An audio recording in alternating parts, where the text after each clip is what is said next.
যে কোনো মানুষ, সে মুসলিম হোক অমুসলিম হোক, সে যদি বিশ্ব নবীকে অপমান করে তার রক্ত প্রত্যেকটা মানুষের জন্য বৈধ। বলেন না আল্লাহু আকবার।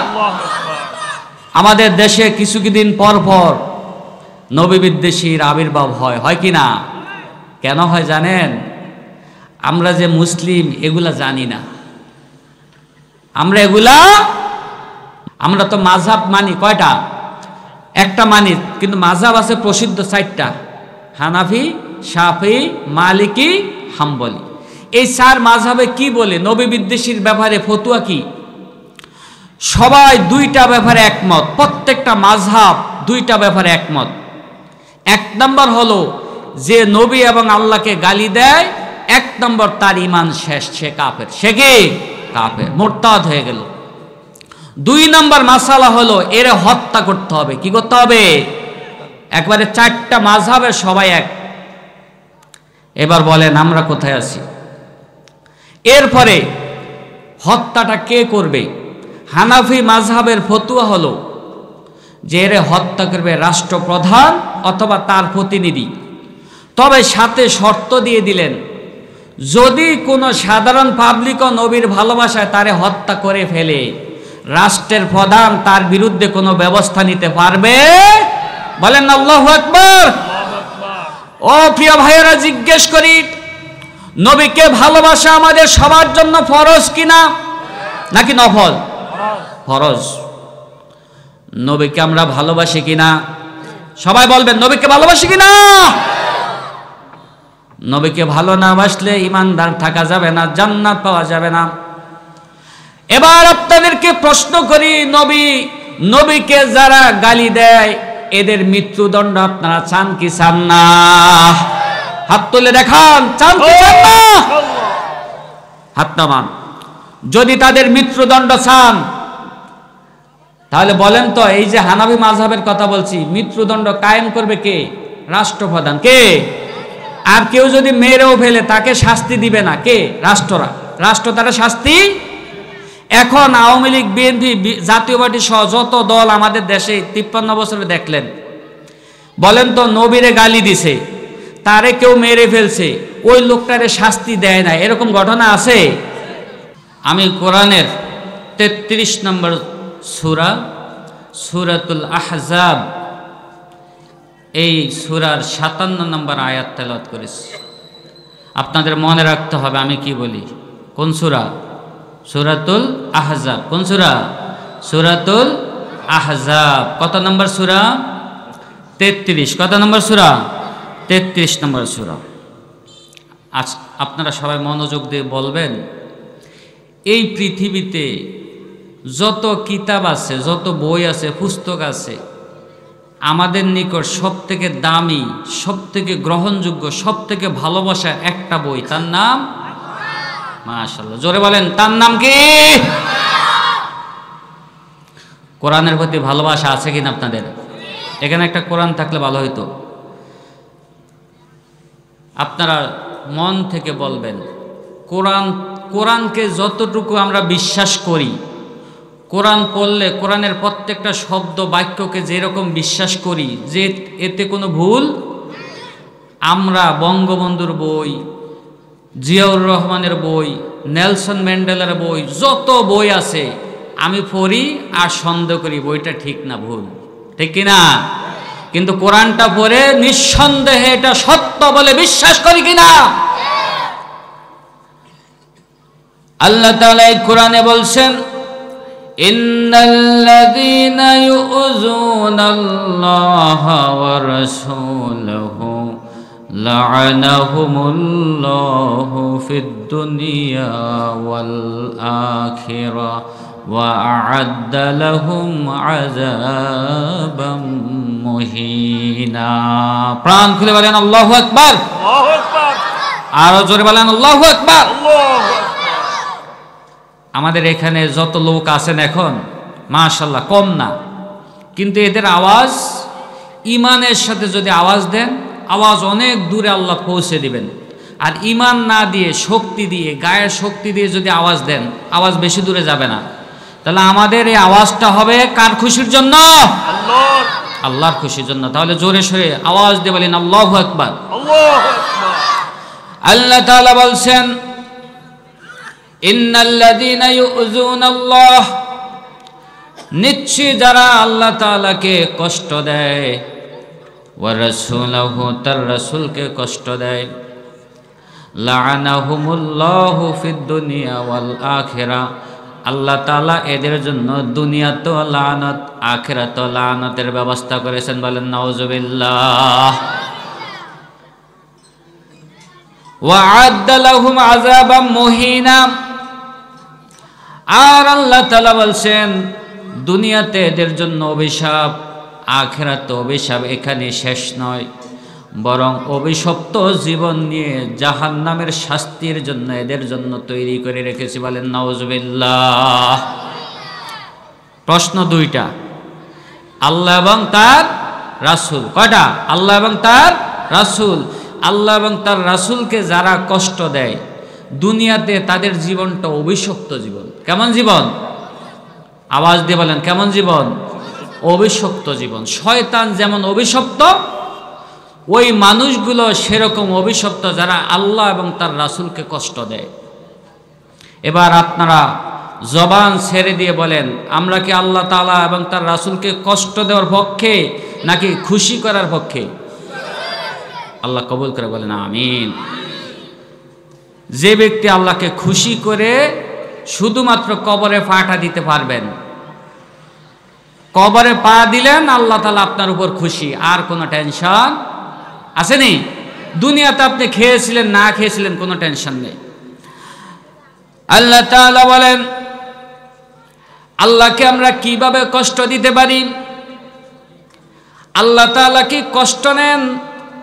কিভাবে আমরা আল্লাহকে কষ্ট দেই? রাসূলুল্লাহ সাল্লাল্লাহু আলাইহি ওয়াসাল্লাম বলেন, বনি আদম আমাকে কষ্ট দেয়, ইউজিনি ইবনু আদম, আদম সন্তান আমাকে কষ্ট দেয়। কিভাবে কষ্ট দেয়? ইয়াসুব্বুদ দাহারা, সে যুগকে গালি দেয়, সময়কে গালি দেয়। কে বলছেন? মুহাম্মদুর রাসূলুল্লাহ। আওয়াজ দেন মুহাম্মদুর রাসূলুল্লাহ। তিনি বলছেন, হাদিসটা আবু হুরায়রা রাদিয়াল্লাহু তাআলা আনহু থেকে বর্ণিত হাদিস। এখানে নবীজি বলছেন, বুখারী শরীফের হাদিস, বনি আদম আমাকে কষ্ট দেয়। কিভাবে কষ্ট দেয়? ইয়াসুব্বুদ দাহারা, সে যুগকে গালি দেয়। আছেন এরকম? যুগের মারে আসেনি? আসলে যুগ বানাইছে কে? কে বানাইছে? শনিবারে বিয়ে করা যাবে না, এই দিন খারাপ না, ওই শনিবার বানাইছে কে? কে বানাইছে? আল্লাহ বানাইছে। ইয়াসুব্বুদ দাহারা, সে যুগকে গালি দেয়। ওয়ানাদ দাহরু, আল্লাহ বলছেন অথচ এই যুগকে নিয়ন্ত্রণ করি, পরিচালনা করি, সৃষ্টি করি আমি। বলেন তো পৃথিবীর শুরু থেকে আজ পর্যন্ত কার কথা সূর্য ওঠে? বঙ্গবন্ধুর কথা কোনোদিন সূর্য ওঠে? জিয়াউর রহমানের কথা ওঠে? সূর্য ওঠে কার হুকুমে? আওয়াজ দেন না, জোরে আওয়াজ দেন, কার? সবাই তো আওয়াজ দিয়ে বলছেন আল্লাহর হুকুমে সূর্য ওঠে। কথাটা সবাই বলছেন, কিন্তু শেষ পর্যন্ত এটা নিয়ে কবরে যাইবেন কিনা সেটাই আজকে দেখা যাবে। আল্লাহ আমাদের সবাইকে এটার উপরে কবরে যাওয়ার তৌফিক দিয়ে বলেন আমিন। ওয়ানাদ দাহরু, আমি যুগকে সৃষ্টি করেছি, আমি যুগকে পরিবর্তন করি। উকাল্লিবুল লাইলা ওয়ান নাহার, আমি রাতকে পরিবর্তন করি, দিনকে পরিবর্তন করি। এরকম ক্ষমতা একমাত্র একজনের, তিনি কার? কার? আর কারো ক্ষমতা? এখন আপনি যুগকে গালি দিবেন নাকি আল্লাহ তাআলা যা সৃষ্টি করেছেন আল্লাহর নিয়মকে মেনে নেবেন? আল্লাহর নিয়মকে মেনে নেবেন। তার মানে কি? এখানে বিশাল একটা কথা আছে। আপনি যদি মনে করেন এই চন্দ্র, এই সূর্য, এই গ্রহ, এই নক্ষত্র, এই মানুষ সব কিছু যদি আল্লাহর নিয়মে চলে, তাহলে চিৎকার দিয়ে বলেন আমরা কার নিয়মে চলব? সংসদ কার নিয়মে চলবে? জোরে বলেন কার? মসজিদ কার নিয়মে? সব আল্লাহ। দেখা যায় আমরা 53 বছরে কি করছি? আমাদের দেশ আল্লাহর নিয়মে চলছে। মূলত আমরা আল্লাহকে গালি দেই না, কিন্তু প্রকারান্তরে আল্লাহর বিরুদ্ধে ভোট দিয়ে কোরআনের শাসন কায়েম না করে প্রমাণ করে দিচ্ছি আল্লাহ আপনার আইন আমরা মানি না। বলেন নাউজুবিল্লাহ। সোজা হয়ে যান মৃত্যুর আসার আগে। এখন আমরা আল্লাহকে কিভাবে কষ্ট দেয় সেটা বুঝলাম। কিভাবে কষ্ট দেয়? আল্লাহর যে বিধিবিধান আছে, আল্লাহর যে নিয়ম কানুন আছে, এইটাকে গালি দেওয়া, এটা না মানা, এটার বিরুদ্ধাচরণ করা, এটার নাম হইল আল্লাহকে কষ্ট দেওয়া। এরপরে আসেন রাসূলকে কষ্ট দেওয়া। রাসূলকে কিভাবে কষ্ট দেয়? রাসূলকে কিভাবে কষ্ট দেয় আল্লাহ তাআলা বলছেন, লা তাজআলু দুআআর রাসূলি কাদুআই বা'দিকুম বা'দা। জোরে বলেন না আল্লাহু আকবার। কত শক্তি আয়াতের ভিতরে। ও প্রিয় ভাইয়ারা, আয়াতটা শুনলে বুঝবেন, লা তাজআলু দুআআর রাসূলি কাদুআই বা'দিকুম বা'দা। রাসূলের ডাক, রাসূলের আহ্বান, রাসূলের দোয়া, রাসূলের বদদোয়া এবং রাসূলকে ডাকা, এই সব কিছু সাধারণ মানুষের মতো মনে করিও না। বলেন সুবহানাল্লাহ। কি বলছে? চারটা কথা বলছে। কয়টা? আল্লাহ বলছেন লা তাজআলু দুআআর রাসূলি কাদুআই বা'দিকুম বা'দা। তোমরা রাসূলের দোয়াকে পরস্পর নিজেরা যেরকম ডাকাডাকি মনে করো এরকম মনে করিও। তাহলে আপনার ডান হাতটা উঠান তো, সবাই উঠান। উঠেছেন? বলেন তো আমার নবীর ডাক আর বঙ্গবন্ধুর ডাক এক সমান? আওয়াজ দিতে হবে, এক সমান? জিয়াউর রহমানের ডাক আর আমার নবীর ডাক কি এক সমান? আমার নবীর সম্মান আর দুনিয়ার মানুষের সম্মান কি এক? ও আল্লাহ, তোমার বান্দারা সাক্ষী দিল তোমার নবীর মর্যাদা দুনিয়ার সব মানুষ থেকে উপরে, ঠিক কিনা? আল্লাহ বলছেন লা তাজআলু দুআআর রাসূল, তোমরা রাসূলের দোয়াকে সাধারণ মানুষের দোয়ার মতো মনে করিও না। তাফসিরে 4টা ব্যাখ্যা লিখেছেন। একটা হলো নবীর দোয়া, আরেকটা হইল নবীর বদদোয়া, আরেকটা হইল নবীর ডাকা, আরেকটা হইল নবীকে ডাকা। কয়টা হইল? কয়টা? দুনিয়ার সব মানুষ দোয়া করলে দোয়া কবুল হতেও পারে নাও পারে, কিন্তু নবী যদি দোয়া করে সাথে সাথে কবুল করে নেন যিনি তিনি কে?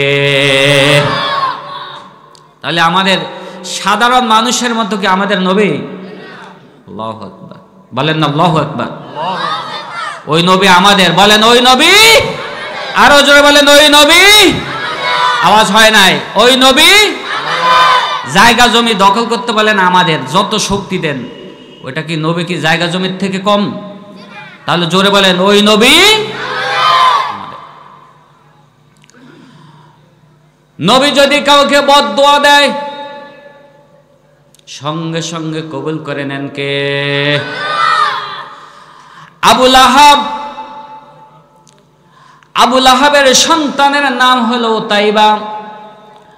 এই উতাইবা নবীকে গালি দিল, নবীর চেহারায় থুতু নিক্ষেপ করলো। বলেন নাউজুবিল্লাহ। কত বড় বেয়াদব!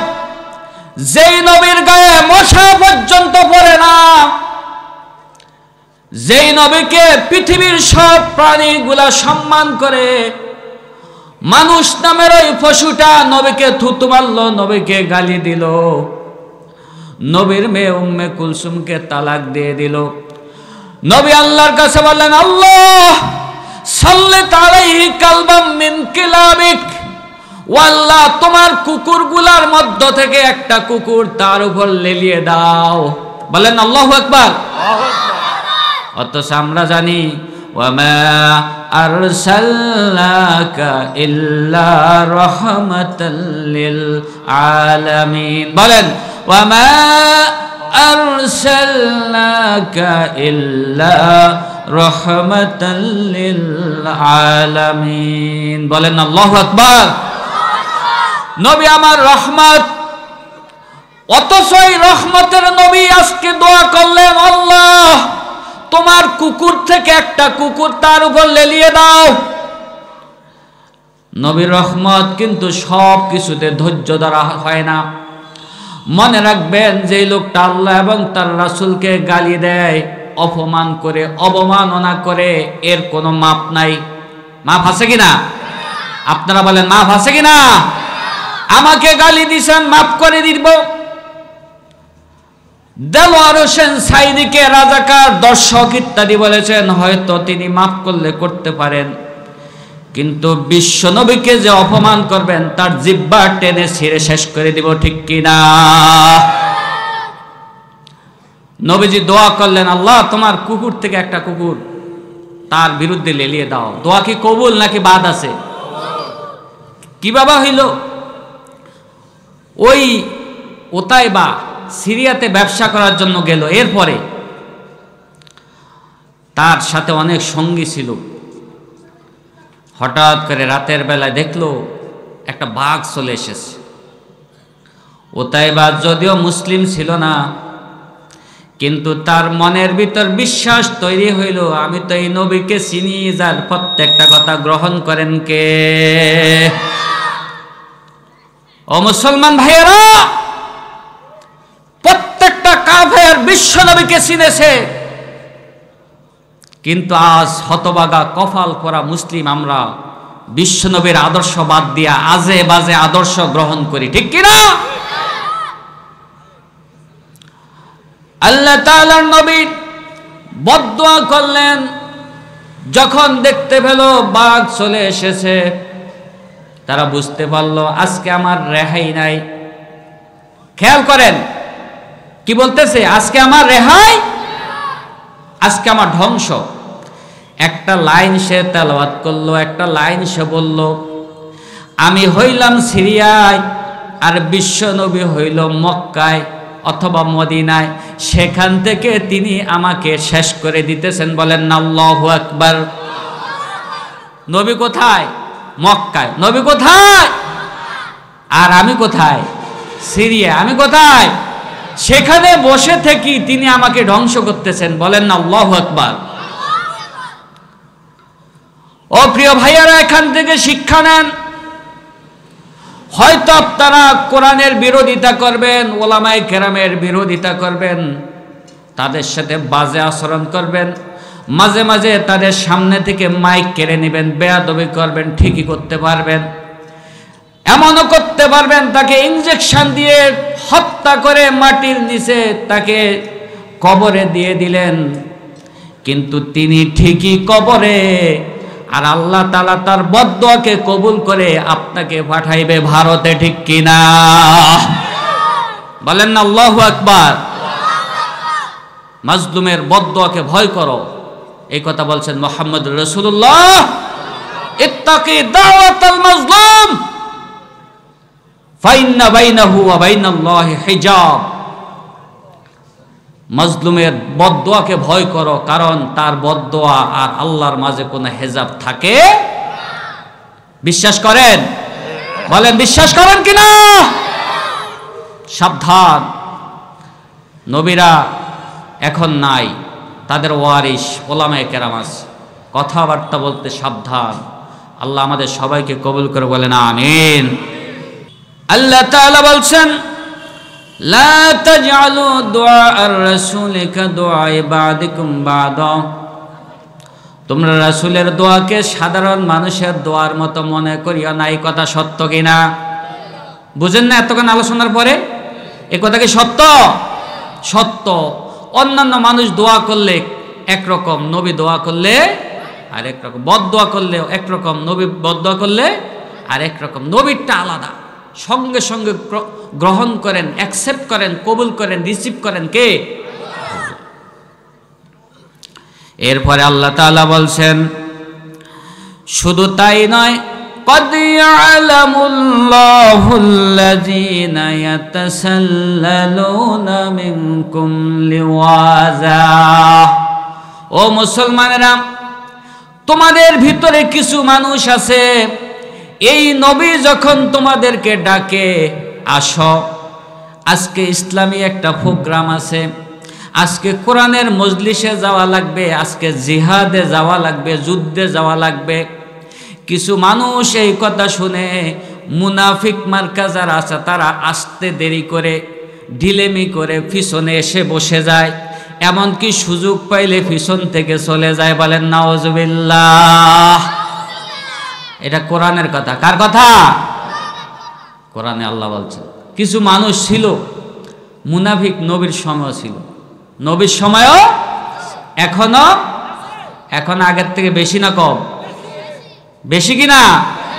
মাশাআল্লাহ। তবে আপনাদেরকে আল্লাহ তাআলা মুনাফিকের খাতা থেকে, আমি সহ আমরা এখানে যারা উপস্থিত আছি, আমাদের সবাইকে আল্লাহ তাআলা মুনাফিকের খাতা থেকে নামটা কেটে দিক। বলেন আমিন। আমরা কি মুনাফিক হব? আল্লাহ তাআলা এর পরের অংশে, আয়াতের পরের অংশে বলছেন ফালইয়াহযারিল্লাযীনা ইউখালিফুনা আন আমরিহি আন তুসিবাহুম ফিতনাতুন আও ইউসিবাহুম আযাবুন আলীম। বলেন আল্লাহু আকবার। আরো জোরে বলি আল্লাহু আকবার। কি বলছেন? যেই লোকগুলা আল্লাহ এবং তার রাসূলের বিরোধিতা করে, রাসূলের সাথে বিদ্বেষ পোষণ করে, যেই দলের মানুষ, যেই লোক, সে যেই আত্মীয় স্বজন হোক, যাই হোক, তোমরা যদি তার সাথে সম্পর্ক রাখো, প্রথমে বলছে তাকে তোমরা ছেড়ে দাও, তারে পরিত্যাগ করো, তার ধারে কাছে তোমরা যাবে না। যদি তোমরা তার সাথে সম্পর্ক রাখো তাহলে শুনে রাখো, আন তুসিবাহুম ফিতনাতুন আও ইউসিবাহুম আযাবুন আলীম, তোমাদের জন্য শাস্তি হলো দুইটা। কয়টা? যারা রাসূলকে কষ্ট দেয়, আল্লাহকে কষ্ট দেয়, এদের সাথে সম্পর্ক যদি রাখি, শাস্তি এই আয়াতে বলছে কয়টা? দুইটা। আন তুসিবাহুম ফিতনা, তোমাদেরকে ফিতনা ধরবে। ফিতনা কি? ইমাম জাফর বিন সাদিক তিনি বলছেন ফিতনা হইল স্বৈর শাসক। ফিতনা কি? স্বৈর শাসক। স্বৈর শাসক চাপিয়ে দেওয়া হবে, তখন আপনার অবস্থা 12টা বাজবে, বিপদ আসবে, মুসিবত আসবে, রোগ আসবে, শোক আসবে, অনেক অ্যাক্সিডেন্ট আসবে। আও ইউসিবাহুম আযাবুন আলীম, সামনে যন্ত্রণাদায়ক জাহান্নামের শাস্তি আসবে।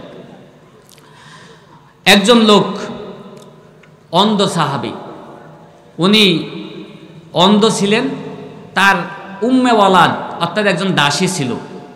আপনারা কি শোনেন? দাসী ছিল। এই দাসী নবীকে গালি দিত প্রতিদিন। বলেন না নাউজুবিল্লাহ। আপনারা শোনেন কিনা সেটা আমি জিজ্ঞেস করছি এই জন্য, আপনারা আওয়াজ দেখার জন্য। বলেন নাউজুবিল্লাহ। তখন ওই দাসী গালি দেয়, অন্ধ লোকটা তো চোখে দেখে না। অন্ধ লোকটা বলে, এই নবীকে গালি দিবা না। নবীকে সুন্দর করে বলতেছে গালি দিবা না, ধমকাইতেছে গালি দিবা না, কোনোটাই সে মহিলা শুনতেছে, একটু শোনে না, ধমকও মানে না, সুন্দর করে কথা বলতেছে এটাও মানে না। যখন এই লোকটা কথা, এই মহিলা কথা শোনে না, এভাবে প্রতিদিন কয়েকদিন পর্যন্ত গালি দিচ্ছে। সুনানে আবু দাউদের হাদিস, সহিহ সনদে বর্ণিত হাদিস।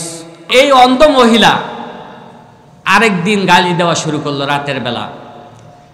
অন্ধ সাহাবী ওই গালি সহ্য করতে পারল না, তিনি বললেন ফাখাস্তুল মেঘওয়ালা, আমি তখন ছুরিটা হাতে নিলাম, এরপরে নবীর ভালোবাসায় তার পেটের ভিতর ছুরিটাকে আমি ঢুকিয়ে দিলাম, ঢুকিয়ে দিয়ে জোরে সোরে খুব নেড়ে ছেড়ে তাকে হত্যা করলাম।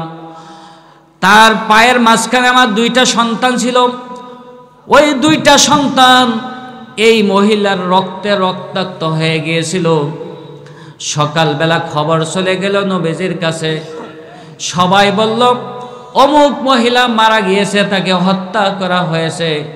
নবীজি সমাজের সব মানুষগুলাকে ডাক দিলেন, এবার জনগণের সামনে জিজ্ঞেস করলেন, কে এই মহিলাকে হত্যা করেছ বলো, যদি তোমরা কেউ স্বীকার না করো আমি অ্যাকশন নিতে বাধ্য হব। বলেন সুবহানাল্লাহ।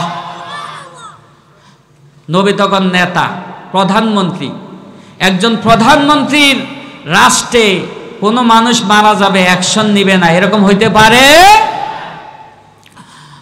অন্ধ লোকটা ভাবলেন, হায় আমার কি অবস্থা হবে। কাঁপতে কাঁপতে সে উঠে গেল, শরীরটা কাঁপতেছে, উঠে গেল, গিয়ে বলল, ইয়া রাসূলুল্লাহ, এই মহিলাকে আমি হত্যা করেছি। এই মহিলা হলো আমার সঙ্গিনী ছিল, দাসী ছিল, সাথী ছিল। এই মহিলাকে আমি প্রাণের চেয়ে বেশি ভালোবাসি। আমার এই মহিলার ঘরে 2টা সন্তান আছে, মুক্তার মতো সুন্দর, বলেন না সুবহানাল্লাহ। আমার সন্তানকে টিকিয়ে রাখার জন্য, এই মহিলার সাথে আমার ভালোবাসা টিকিয়ে রাখার জন্য, এই মহিলা যখন আপনাকে গালি দিচ্ছে, সুন্দর করে আমি তাকে থামাইলাম, কিন্তু থামে নাই। ধমক দিলাম, তাও থামে নাই। আজকে গতকাল রাতে যখন আবার শুরু করলো, আমি আর আপনার ভালোবাসায় সহ্য করতে পারি নাই, তাকে শেষ করে দিলাম। বলেন আল্লাহু আকবার। নবীজি বললেন, সাহাবীরা তোমরা সাক্ষী থাকো, এই মহিলা বিশ্ব নবীকে গালি দেওয়ার কারণে তার রক্তটা বৈধ হয়ে গিয়েছে, প্রত্যেকটা মানুষ তাকে হত্যা করতে পারবে। বলেন না সুবহানাল্লাহ। তার রক্ত বৈধ, দামাহা হাদার।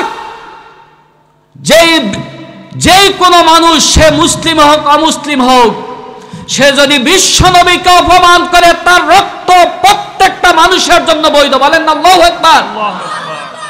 আমাদের দেশে কিছুদিন পর পর নবী বিদ্বেষীর আবির্ভাব হয় কি না? কেন হয় জানেন? আমরা যে মুসলিম এগুলা জানি না।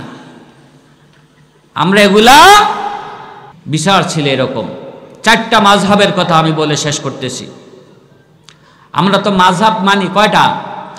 একটা মানি, কিন্তু মাযহাব আছে প্রসিদ্ধ 4টা: হানাফি, শাফি, মালিকি, হাম্বলি। এই 4 মাযহাবে কি বলে নবী বিদ্বেষীর ব্যাপারে ফতোয়া কি?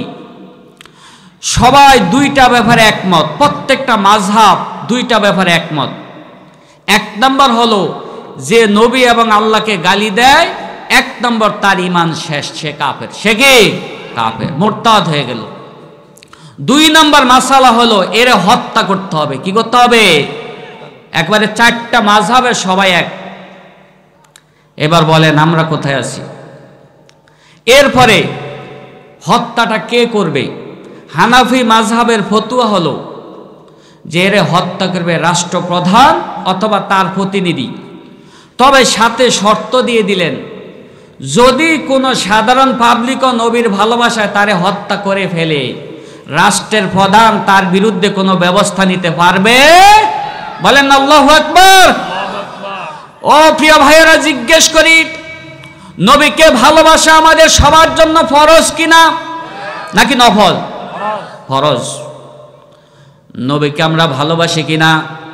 সবাই বলবেন, নবীকে ভালোবাসি কিনা?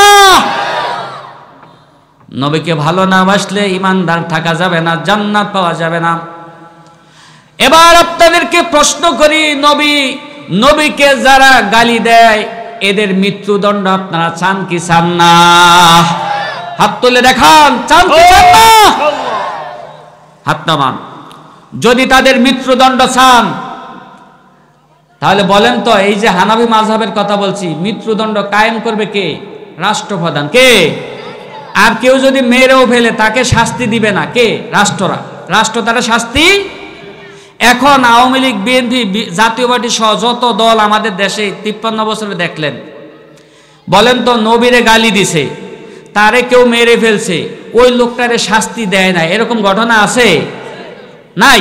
মানে নবীরে গালি দিছে, উনি ধরেন এই ভালোবাসায় কাউকে মেরে ফেলছে, যে গালি দিছে তারে, ওনারে পরের দিন জেলখানা নিয়ে যায় কিনা? মৃত্যুদণ্ড দেয়। এরপরে রাষ্ট্র কোনোদিন বলে না যে এই লোকটা নবীকে কেন গালি দিছে, তারে মেরে ফেলবো। রাষ্ট্র কোনোদিন বলে? এটা কি সত্য না মিথ্যা? কেন বলে না? কারণ আমরা জানি এই দেশে মুহাম্মদ সাল্লাল্লাহু আলাইহি ওয়াসাল্লামের শাসন। আওয়াজ দেন, মুহাম্মদ সাল্লাল্লাহু আলাইহি ওয়াসাল্লামের শাসন। তাহলে আপনারা কি নবীর ভালোবাসা তখন বলছেন? নবীকে ভালোবাসেন, নবীর কেউ গালি দিছে, আপনারা সেটা সহ্য করবেন না, তার মৃত্যুদণ্ড চান। আর ক্ষমতায় দিয়ে দিলেন এমন মানুষ যে মৃত্যুদণ্ড চায় না, তাহলে আপনি কি 1 নম্বর না 2 নম্বর মুসলমান? জোরে বলেন, 1 নম্বর না 2 নম্বর? এইবার আপনি চিন্তা করেন, তাহলে 2 নম্বর মুসলমান হব না 1 নম্বর হব? 1 নম্বর মুসলমান হব। আমাদের কাজ হলো যে আমরা আজকে থেকে এমন একটা প্ল্যান করব যে রাসূলের আদর্শ যেইভাবে রাষ্ট্র চালাইছে আমরা ঠিক একই আদর্শ দিয়ে বাংলাদেশ চালাবো। রাজি আছি না নাই? আল্লাহ তাআলা আমাদের সবাইকে কবুল করুক।